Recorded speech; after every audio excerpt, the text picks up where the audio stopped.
I'm Lauren Maloney. Thanks for being here tonight. After a federal judge in Burlington paused the closure of the Dairy Farmers of America facility in St. Albans this week, union members who work at the plant rallied outside with Senator Bernie Sanders today and even tried going back inside to clock in. ABC 22's Matt Holderman was there for the moment workers walked up to the locked doors. And Matt joins me now here with a recap. Yeah, Lauren, that's right. Thank you. Members of Teamsters Local 597 say with the judge putting that temporary restraining order in place for the week, stopping DFA from closing the plant, they should be allowed to walk back in and continue making money. They accuse the company of attempted union busting with their efforts to shutter the plant, but DFA officials say those claims are ridiculous and inaccurate.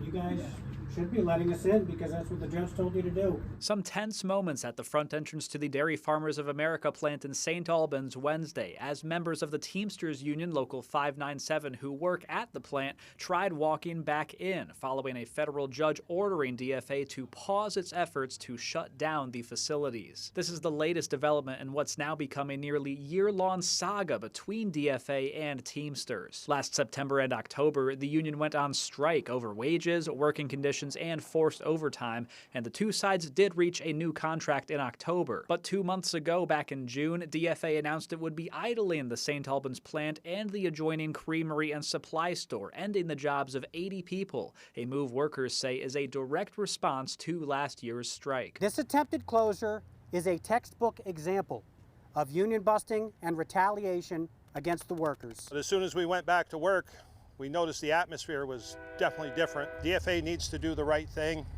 and put us back to work. DFA officials denied that allegation this week after a judge put a one-week pause on their closure that was supposed to happen on Monday. DFA writes, quote, "The decision to idle the St. Albans plant was not made lightly and came after a long and thorough review. Any suggestion that it was retaliatory is ridiculous and inaccurate." Still, union members shared their displeasure, and when they tried walking back in on Wednesday, showing the court document to the building's camera. That's a judge.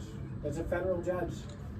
Are you guys going to let us in? The door never unlocked, and workers left their names on the sign-in sheet one by one. Make sure they know you guys are here. With a court hearing between the two sides set for Thursday, Vermont's congressional delegation is getting involved supporting the Teamsters, with Senators Bernie Sanders and Peter Welch writing a letter to DFA's CEO and planning to do the same when the National Labor Relations Board gets involved. This plant is vital to dairy farmers. It's vital to this entire community.